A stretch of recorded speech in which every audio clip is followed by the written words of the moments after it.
허리가 굽어서 몸을 조금도 펼 수 없는 여인. 이 여인은 18해 동안이나 고생을 했습니다.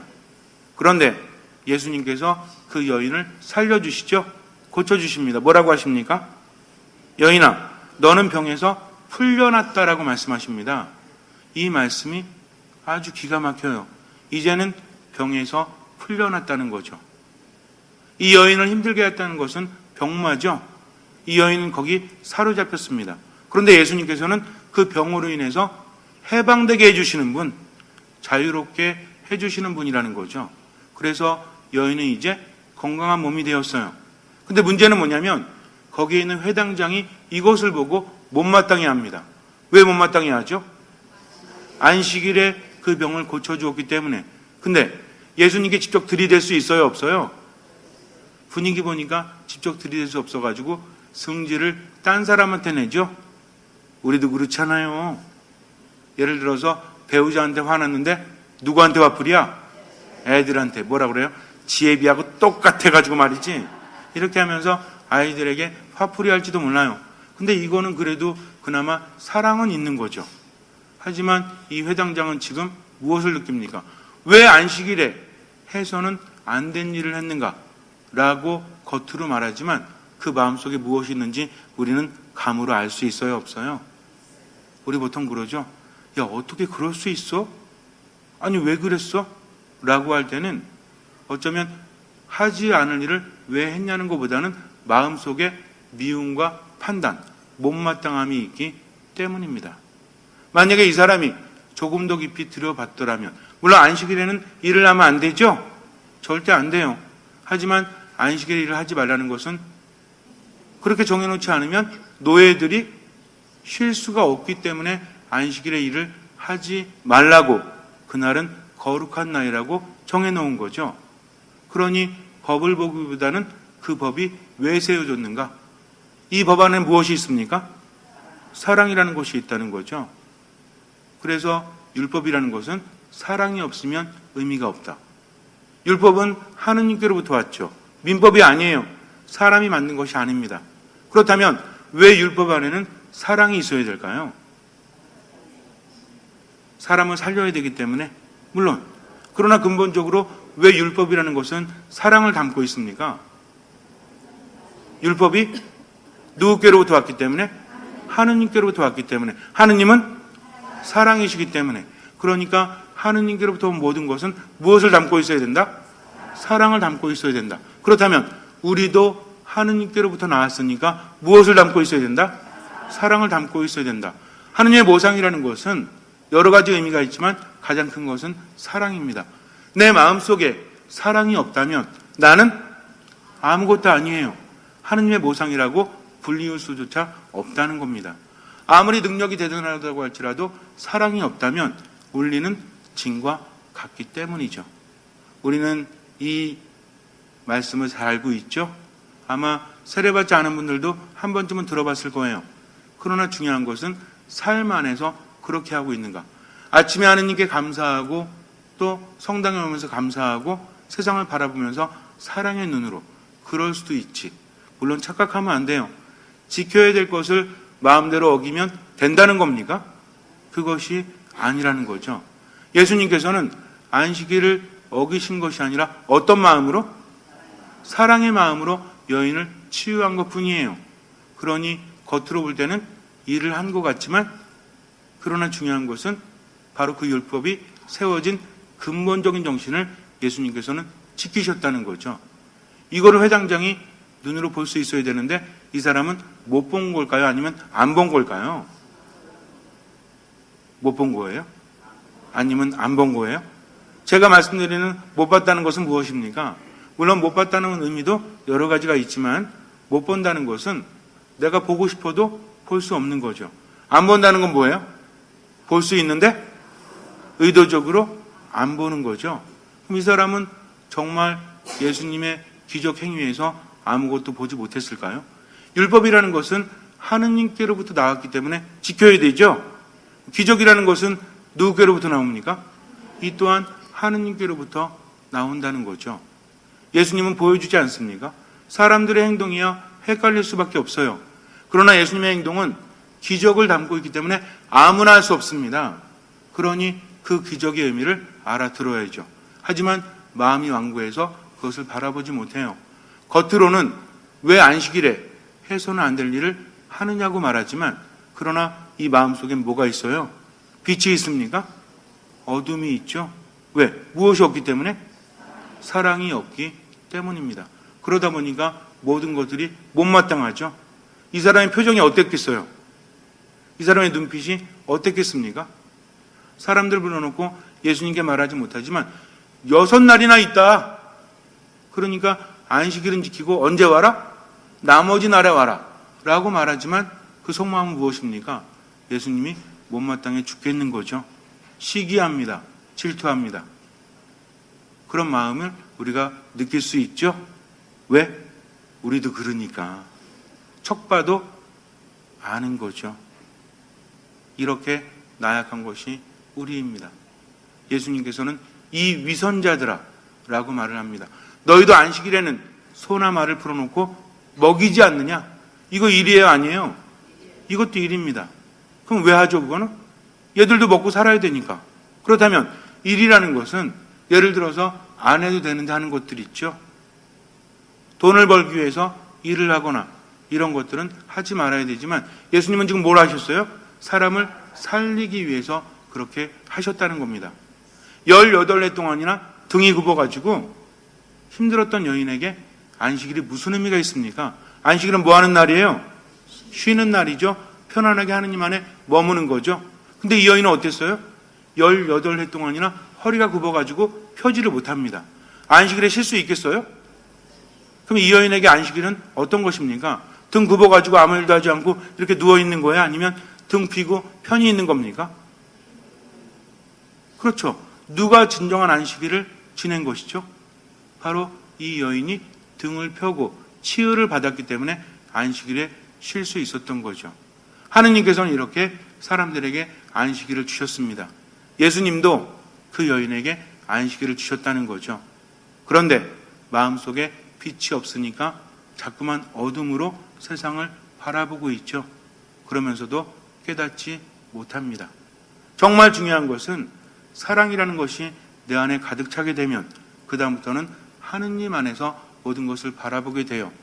법을 막 어긴다는 것이 아닙니다. 가장 중요한 것은 사랑이라는 것이 내 안에서 흘러나와서 그리스도의 향기가 되어서 하느님께 바쳐진다는 거죠. 그러나 믿음이 없다면 그런 것들은 이루어지지 않습니다. 여러분들은 어떠십니까? 여러분들의 얼굴에 사랑이 가득하십니까? 너무 솔직해? 가득하고 싶으십니까? 근데 왜 우린 대답하지 못했죠? 기도하지 않으니까. 내가 할 수 있는 거라고 했어요? 아니면 할 수 없는 거라고 그랬어요?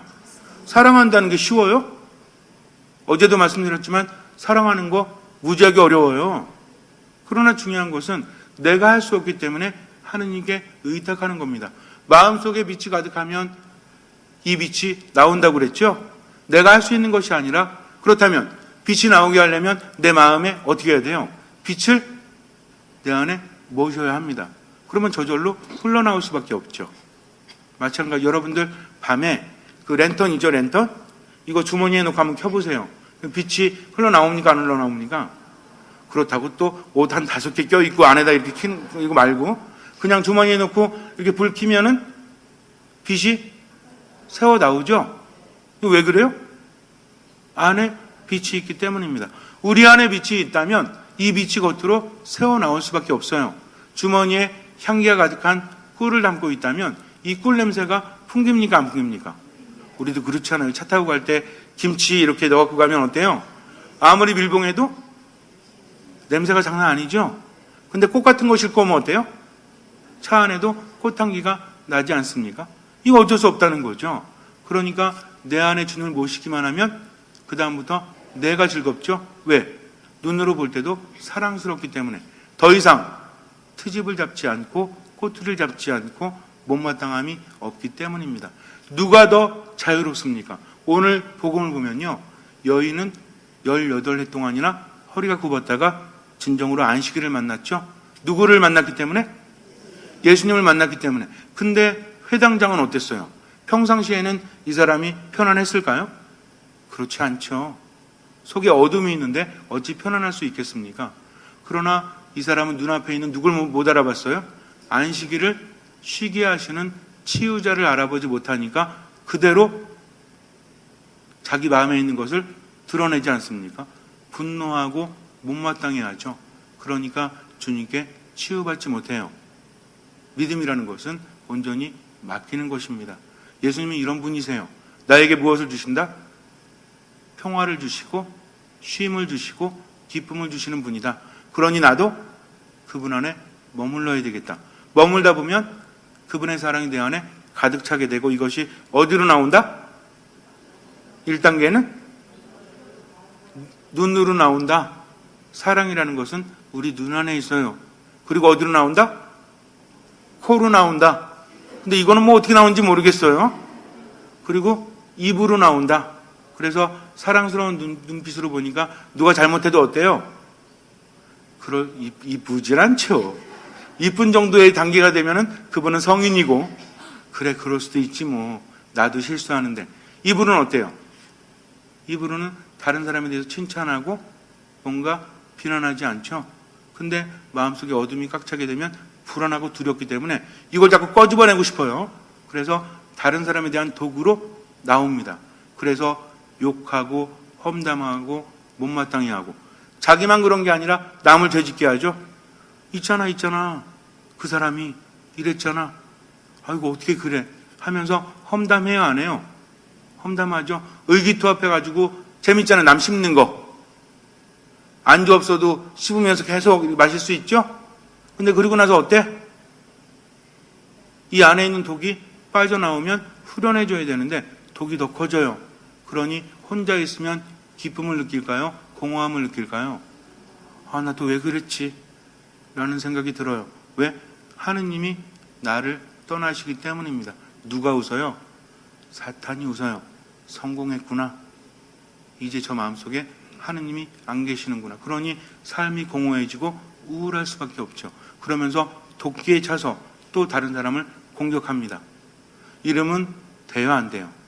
안 되죠. 왜 이래요? 하느님이 계시지 않으니까. 뭐 하지 않으니까? 기도하지 않으니까. 말씀 안에 머물지 못하니까. 미사에 충실하지 않으니까 그래요. 교만해서 그래요. 판단해서 그렇습니다. 그러니까 이제는 어떻게 하면 돼? 자꾸 들어야 돼요. 그분의 말씀을 듣다 보면 어두운 밤이 지나서 밝음이 찾아오기 때문입니다. 힘들어도 기도하십시오. 힘들어도 들으십시오. 미사 안에 머무십시오. 그러다 보면요, 어느샌가 뭐가 바뀌어? 얼굴부터 바뀌어. 왜? 너무 기쁘니까. 근데 서로 헐뜯고 험담하고 이래야 되는데 왜 이랬냐고 하면서 판단하고, 그렇게 하면 우리 안에 뭐가 사라져요? 사랑이 사라집니다. 사랑이 없으면 누가 안 계시죠? 하느님께서 안 계셔요. 그러다 보면 결국은 어둠이 우리를 지배할지도 몰라요. 그러니 정신 차려야 합니다. 예수님이 눈앞에 있습니다. 치유받아야 되겠죠? 비난해서는 안 돼요. 어떤 모습으로 예수님이 오실지 모릅니다. 그러니 판단하지 마십시오. 때로는 마음에 안 들어도 사랑이 있는가 없는가를 바라보세요. 내 안에 사랑이 없다면 입을 닫으십시오. 기도와 말씀 가운데 머무십시오. 그러면서 사랑이 가득하면 내 얼굴부터 표가 납니다. 나는 그리스도의 향기로서 다른 사람을 살립니다. 그러니 다른 건 생각하지 말고 들음과 기도와 미사 안에 머무십시오. 믿음은 들음에서 옵니다. 들음은 그리스도의 말씀으로 이루어져 있죠. 이 거룩한 미사에 온전히 나를 내어 놓으십시오. 주님께 청하세요. 주님, 제 안에 빛이 가득할 수 있도록 이끌어 주십시오. 1970년대 중반에 방글라데시는 굉장히 어려웠습니다. 특히나 1974년에 엄청난 홍수가 있어서 10만 명 이상이 목숨을 잃었고 수많은 빈곤층들이 생겨서 너무나 힘들었습니다. 그런데 그때 대학 교수였던 무하마드라는 사람이 경제학을 가르치고 있었는데, 이 사람이 가만히 보니까 자기가 대학 교수로서 후학들을 길러내고 또 경제학에 대한 연구를 하고 있지만 나라가 이 모양 이 꼴인데 내가 이렇게 강단에서만 있으면 무슨 소용이 있는가? 라는 생각을 합니다. 이 사람이 무하마드 유누스였는데요. 그래서 이렇게 있으면 안 되겠다 해서 세상으로 뛰어나갑니다. 그리고 무엇이 문제인지를 살펴봤어요. 그런데 수많은 사람들이 극빈에서 헤어나지 못하고 힘들어하는 광경을 보게 됩니다.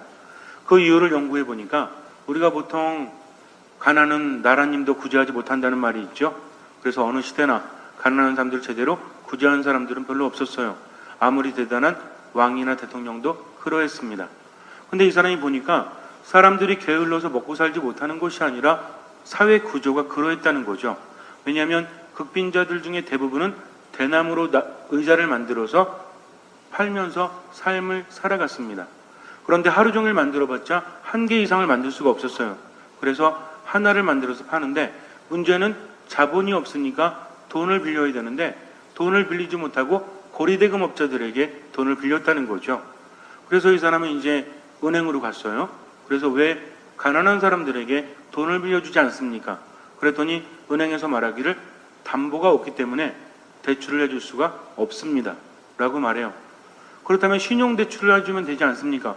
경제학자이기 때문에 많은 것들을 알고 있었죠. 그러나 신용대출도 등급이 낮기 때문에 해줄 수가 없다는 답변을 들을 뿐이었습니다. 그래서 이제 가만히 돌아와서 살펴봤더니 사람들이 의자를 만들게 되면 우리나라 돈으로 120원 정도에 팔았대요. 그리고 나서 40원을 집으로 가져간답니다.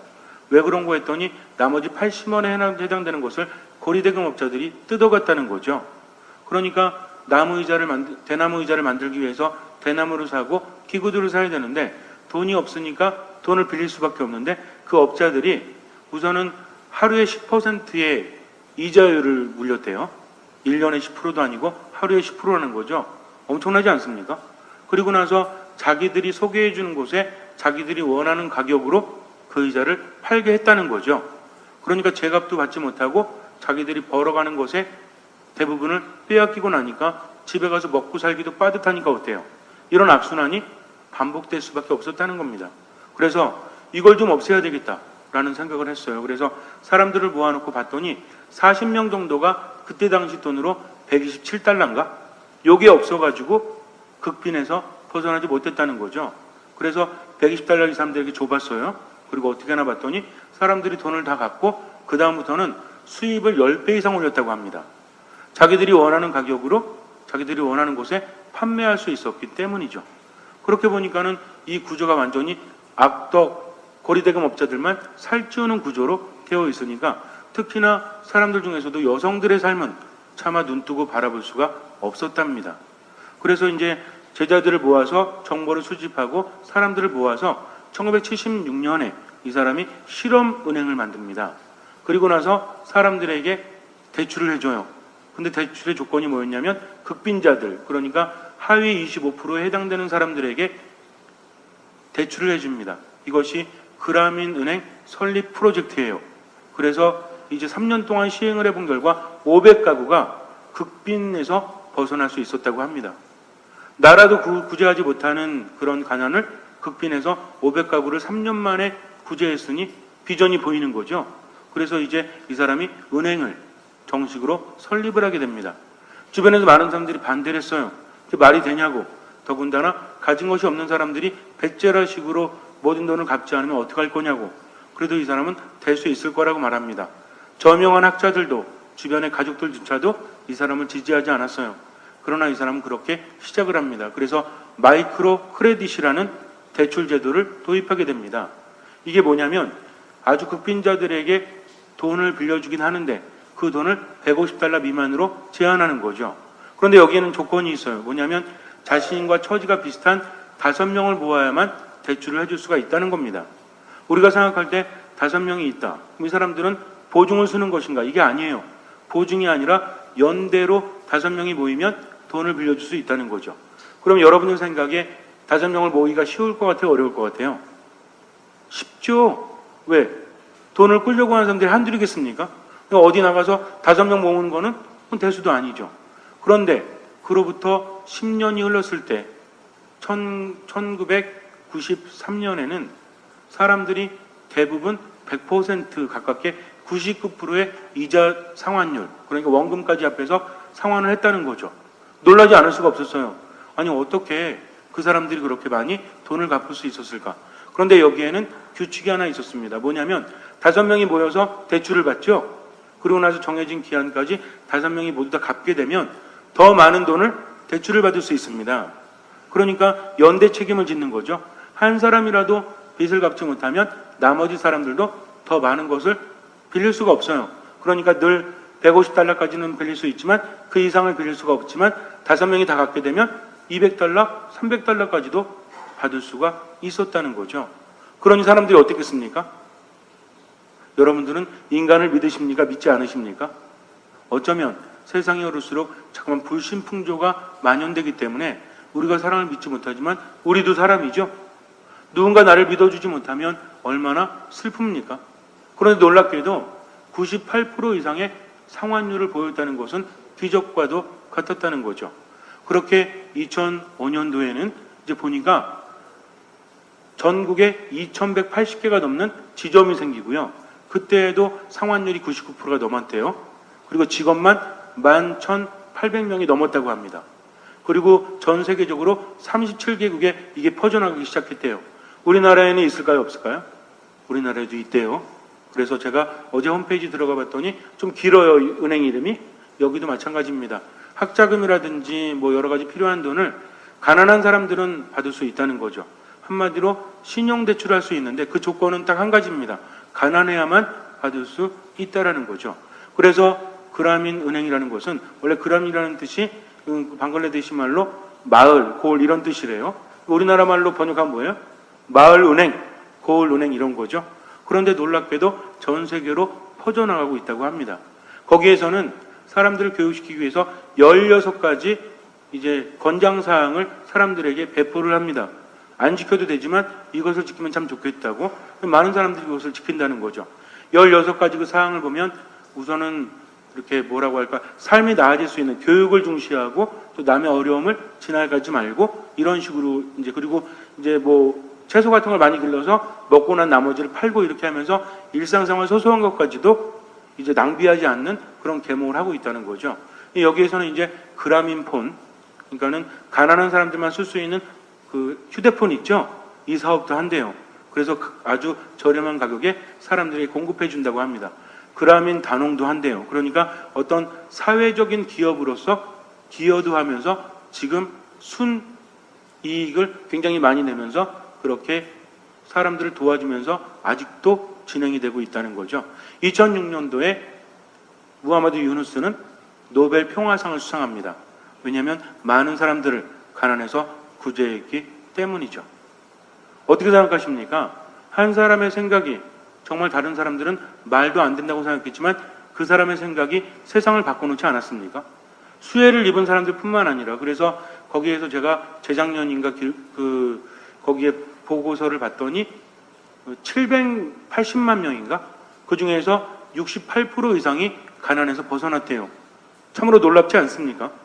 아무리 경제학자라고 해도 스스로 그렇게. 근데 시작을 어떻게 했냐면 이 사람도 돈이 없으니까 은행을 설립하기 전에 어떻게 했냐면 자기가 먼저 은행 가서 돈을 꺼요. 신용대출을 받습니다. 왜냐하면 대학 교수였기 때문에 신용대출을 해준다는 거죠.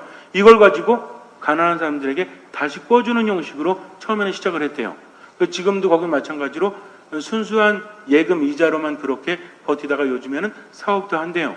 근데 이 사업이 어떤 이익을 위한 것이라기보다는 극빈자들을 도와주기 위한 사업을 계속해서 꾸준히 펼치고 있다고 합니다. 전 세계적으로 그렇게 퍼져나갔다는 거죠. 한 사람의 생각을 통해서 세상이 바뀝니다. 어쩌면 오늘 복음하고도 너무나 닮았어요. 오늘 복음을 보면 신자가 아닌 사람들도 많이 알 수 있는 그런 복음이죠. 오병이어의 기적 들어보셨죠? 오병이어가 뭡니까? 빵 5개와 물고기 2마리. 몇 명을 먹이셨어요? 5,000명을 먹이셨어요. 그런데 가만히 보니까 장정만도 5,000명이었다. 여자와 아이들을 뺀 장정만도 5,000명이었다면 이 중에서 우리 남자분들 손 들어보세요. 아이들 빼고. 형제님들 손 들어보세요. 안 드는 분은 자매님이십니다. 네, 손 내리시고 자매님들 손 들어보세요. 더 많으시죠? 그러니까 남자만 5,000명이었다는 것은 나머지 여인들과 아이들까지 합치면 몇 명? 최소한 10,000명 이상이죠. 10,000명도 동등하게 잡은 거고요. 아마 15,000명? 굉장히 많은 숫자였을 거예요. 그런데 그 상황을 보니까 예수님께서는 원래 사람들을 만나지 않으려고 하셨습니다. 세례자 요한이 죽었다는 소식을 들으시고, 세례자 요한은 누구죠? 예수님의 길을 준비했던 예수님의 사촌뻘이죠. 친척이에요. 그래서 예수님의 길을 미리 준비했던 예언자입니다. 그런데 헤로데가 그를 죽여버리죠. 이 소식을 듣고 예수님은 마음이 아프셨을까요? 아프지 않으셨을까요? 우리는 예수님을 너무 신적으로만 봐요. 그러나 예수님은 온전한 하느님이시자 온전한 인간이셨습니다. 그분의 인간성을 배제하면 큰일 나요. 왜냐하면 인간의 죄는 인간이 갚아야 됐기 때문에 하느님께서 선택하신 방식은 스스로 인간이 되시는 겁니다. 만약에 예수님께서 온전한 신성만 지니셨다, 인성이 없으셨다, 그러면 그분이 당한 고통은 의미가 없어요. 그러니까 우리를 위한 희생이라고 말할 수 없다는 겁니다. 그래서 예수님은 완전한 하느님이시지만 동시에 뭐예요? 완전한 인간이셨다. 우리와 똑같은 감정이 있으셨을까요? 없으셨을까요? 있으셨어요. 그래서 뭐 말고는 우리와 똑같은 인간이셨다? 하나는 없죠, 그분이. 우리에게는 있지만 예수님께는 없는 게 뭡니까? 뭘까요? 이거 신학적으로도 상당히 중요합니다.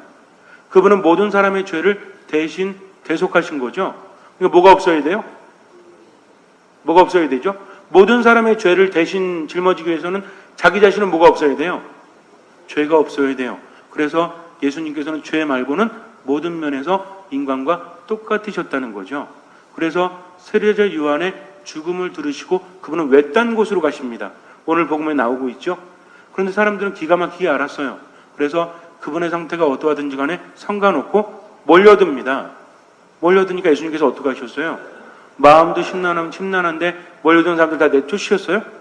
그게 아니라 그들을 측은하게 여기시고 손을 얹어서 병자들을 고쳐주십니다. 이것이 예수님의 마음이라는 거죠. 그래서 사람들의 마음을 어루만져주고 그들에게 지혜를 주시고 가르침을 주다 보니까 시간이 늦었어요. 여기서 현실적인 존재들은 누굽니까?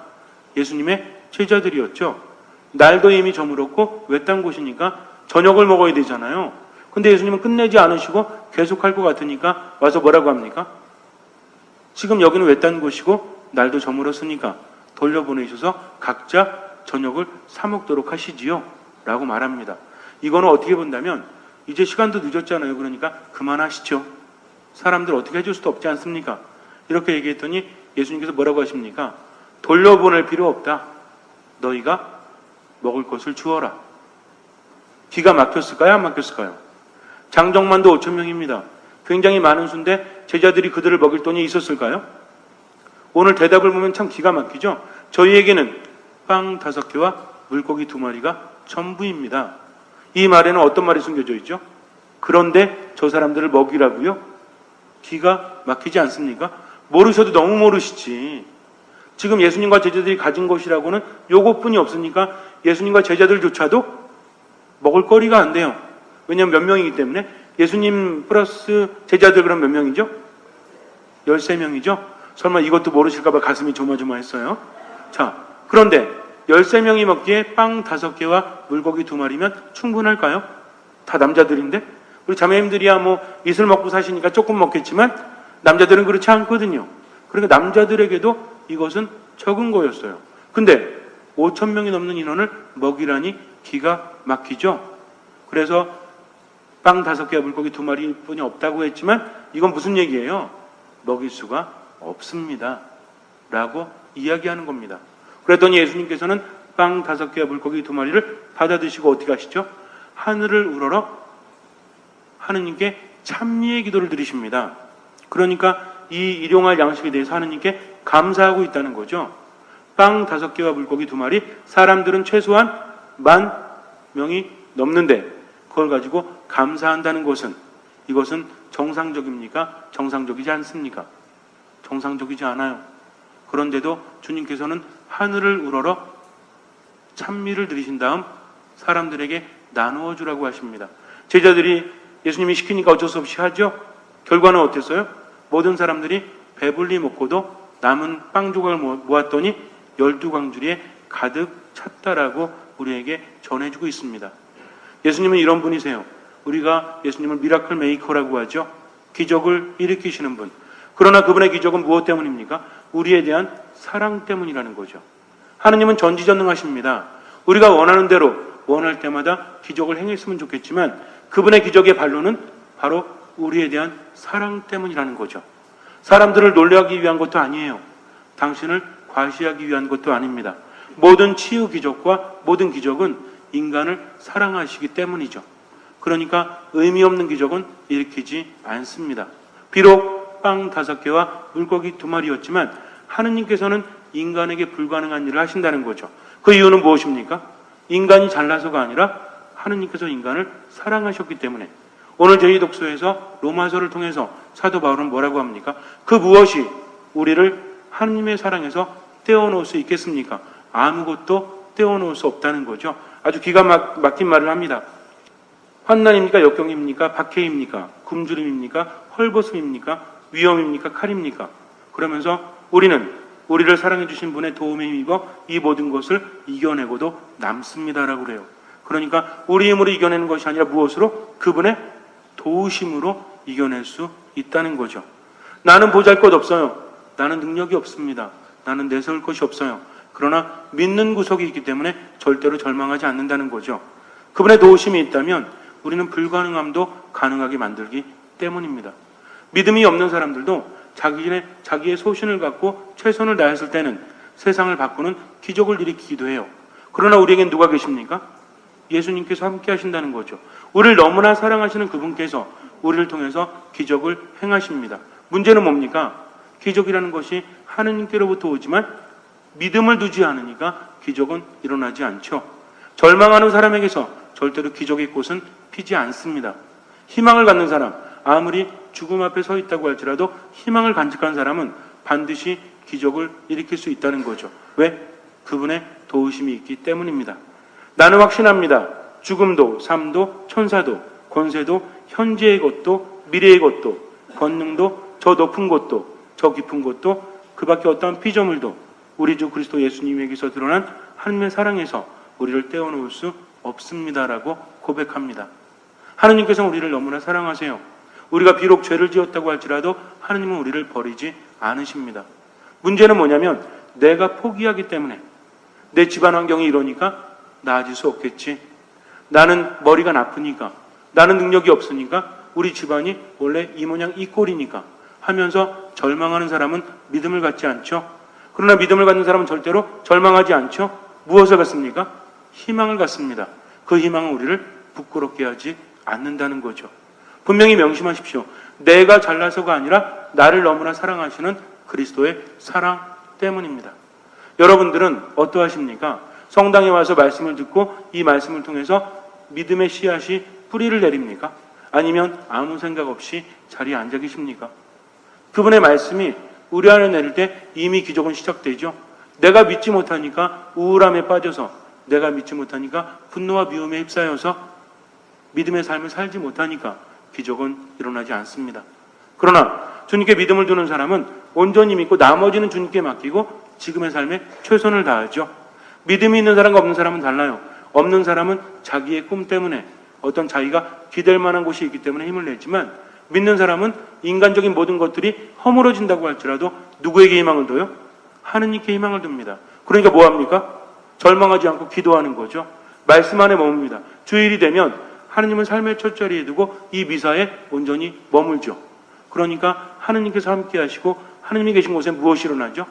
기적이 일어날 수밖에 없어요. 여러분들 성경을 잘 몰라도 기억나는 거 있지 않습니까? 다윗과 골리앗의 싸움은 아시죠? 설마 이것도 모르세요? 다윗과 골리앗 싸움 아시죠? 누가 이스라엘 사람이에요? 설마 골리앗? 아니죠. 블레셋 사람이었어요. 그래서 사실 지금 역사를 봐도 이스라엘이, 제가 늘 여러분에게 유대인 얘기하지만 제가 우리 본당에 와서 유대인 얘기 되게 많이 했죠? 요즘에 하는 꼬라지를 보세요. 유엔 학교도 폭격하지 않습니까? 안중에 없다는 얘기죠? 이게 무슨 얘기인지 아세요? 괜히 우리 반기문 그 대단한 분만 바보 되는 거 아닙니까? 유엔조차도 자기들은 눈에 보이지 않는다. 요즘에 기사거리를 보면 완전히 우롱하고 있죠? 왜 그런지 아세요? 그 사람들이 자신들의 입지 조건을 더 단단하게 하기 위해서입니다. 그 주변이 다 팔레스타인이죠? 그러니까 어때요? 아직도 굉장히 위험한 곳이거든요. 실제로 팔레스타인만 똘똘 뭉치면 이스라엘 아무것도 아니에요. 그런데도 그 수많은 사람들이 이스라엘을 이기지 못하는 것은 그들이 전 세계적으로 힘을 가지고 있기 때문입니다. 그들의 힘의 원천은 뭔지 아십니까? 하나님에 대한 신앙이죠. 선민의식이 있기 때문에 그들은 뭘 해도 대단해요. 유태인들이 숫자가 그렇게 많은 거 아닙니다. 화교처럼 많은 것도 아님에도 불구하고 전 세계를 붙잡고 휘두르고 있죠. 그렇지 않습니까? 곡물 산업이라든지 돈이 많은 사람도 유태인이 굉장히 많아요. 대학 교수들도 유태인이 굉장히 많습니다. 예술 경제 분야뿐만 아니라 모든 분야에서 두각을 나타내는 사람들 퍼센테이지를 보면 중국 사람도 아니에요. 은하 사람도 아니에요. 다 누군지 아세요? 유태인들이 그렇게 대단합니다. 무엇 때문입니까? 하느님께서 그들을 선택하셨다는 선민의식 때문에 그래요. 그렇기 때문에 그들은 절대로 포기하지 않습니다. 근데 우리는요? 예수님이 새로운 이스라엘 백성으로 세운 우리 신앙인들은 과연 어떻게 살아갑니까? 주변 탓만 하면서 그저 한숨만 쉬면서 살아간다면 아무것도 나아지지 않아요. 여러분들은 여러분들의 가치를 믿으십니까? 하느님께서 너무나 사랑하신다는 것을, 예수님께서 목숨을 내어주셔서 여러분들을 구원하셨다는 것을, 지금도 성령께서 여러분들을 보호하시고 이끄신다는 것을 믿으십니까? 안 믿으세요? 믿으십니까? 믿으셔야 돼요. 그래야만 신앙인이기 때문입니다. 우리 천주교 신자들은 너무 부끄러움이 많아요. 너무나 당연한 것도 우린 말하지 않습니다. 제가 지금 질문한 거 무슨 얘기인지 아세요? 아버지 어머니를 옆에 놓고 이분들이 여러분의 아버지 어머니입니까? 물었더니 자식이 글쎄요. 이렇게 말하는 것과 같아요. 여러분들은 하느님의 사랑을 믿으십니까? 그러면 절대로 포기하지 마세요. 하느님은 우리를 너무나 사랑하십니다. 그러나 세상은 완전하지 않기 때문에 하느님이 아무리 우리를 사랑하셔도 내가 믿음으로 보답하지 않으면 절대로 기적은 일어나지 않습니다. 잠시 눈을 감으세요. 빵 5개와 물고기 2마리로 5,000명이 넘는 사람을 먹이십니다. 우리 또한 마찬가지죠. 어쩌면 내세울 것이 하나도 없어요. 가진 것이 없습니다. 그래도 절망하지 않는 것은 그분의 도우심이 있기 때문입니다. 예수님께서는 제자들에게 너희들이 먹을 것을 주어라 라고 황당한 말씀을 하십니다. 그리고 빵 5개와 물고기 2마리 가지고 정말 어린 택도 없음에도 불구하고 감사를 드리시죠. 우리도 마찬가지입니다. 없는 것에 대해서 원망하지 마십시오. 있는 것에 대해서 감사하십시오. 주님께서는 그 믿음을 보시고 우리 삶에 놀라운 기적을 일으켜 주실 것입니다.